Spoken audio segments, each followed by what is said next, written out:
मृत्यु के बाद नरक और प्रेत योनि से कैसे बचें, गरुड़ पुराण में मिलेगा समाधान। गरुड़ पुराण ऐसा ग्रंथ है जिसमें सरल भाषा व कथाओं के जरिए जन्म, मृत्यु, पुनर्जन्म आदि से संबंधित बातों को समझाया गया है।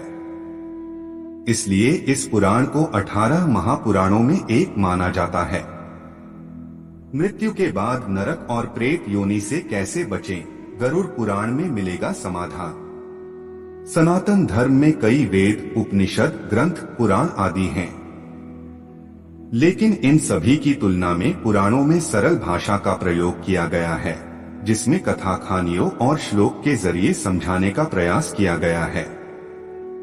बात करें गरुड़ पुराण की तो यह वैष्णव संप्रदाय से संबंधित ग्रंथ है, जिसके अधिकाष्ठ स्वयं भगवान श्री हरि विष्णु हैं।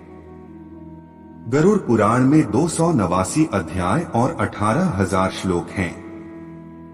इस पुराण में मृत्यु के पश्चात होने वाली घटनाओं, प्रेत लोक, यमलोक, नरक और 84 लाख योनियों के बारे में बताया गया है।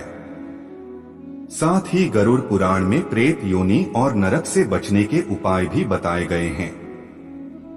आइए जानते हैं इसके बारे में। वीडियो में आगे बढ़ने से पहले हमारे YouTube चैनल जीवन ज्ञान संगम को लाइक, सब्सक्राइब करें और कमेंट में जय श्री राम लिख दें। क्या है नरक, इससे कैसे बचें? गरुड़ पुराण में 84 लाख योनियों के बारे में बताया गया है, जिसमें मनुष्य योनि सबसे श्रेष्ठ है। जीवात्मा को उसके कर्मों के आधार पर ही किसी योनि में जन्म मिलता है। गरुड़ पुराण के प्रेतकल्प या उत्तरखंड के अनुसार नरक वह स्थान है जहां पापी जीवात्मा दंड भोगने के लिए जाती है। नरक धरती के नीचे यानी पाताल लोक में है। इसे अधोलोक भी कहा जाता है। नकर के दंड से बचने के लिए हमेशा अच्छे कर्म करें और सद्मार्ग पर चलें। प्रेत योनि से कैसे बचें? ऐसे लोग जिनका आचरण गलत होता है और जो बुरे कर्मों में लीन होते हैं, उन्हें मृत्यु पश्चात प्रेत योनि में जाना पड़ता है और नरक की सजा भोगनी पड़ती है। गरुड़ पुराण के अनुसार जिन लोगों की आत्मा प्राकृतिक रूप से शरीर का त्याग नहीं करती, उनकी आत्मा भी प्रेत योनि में भटकती रहती है। लेकिन गरुड़ पुराण में इससे बचने के उपायों के बारे में बताया गया है।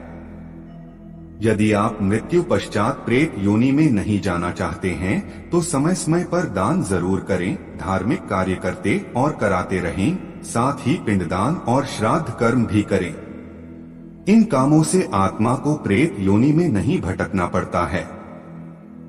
आज के लिए बस इतना ही। मिलते हैं न्यू वीडियो पर। जय हिंद, जय भारत।